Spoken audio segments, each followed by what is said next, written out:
Bakit? Oo nga, yun nga ang tanong. Siguro ng marami sa'yo.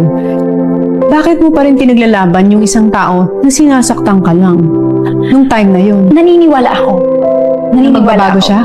Naniniwala ako sa kanya. Naniniwala ka sa love mo eh. So parang feeling mo, isa pang umano sa akin is kinasal kami.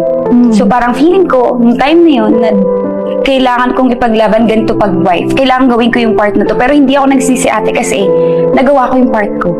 Kung halimbawa ngayon hindi ko pinatawad, baka meron akong dapat pala ginawa ko, di sana buo yung family namin, dapat nagpatawad ako. Hindi, ginawa ko lahat hanggang sa nasagad na. Yung parang binigay na ni Lord yun sa akin kasi naniniwala ako na ate kapag gusto ni God na i-let go mo yung someone, ito laging isip, i-let go mo yung someone, pero ni-refuse mo, hahayaan niya na masaktan ka ng masaktan para wala ka ng ibang Choice.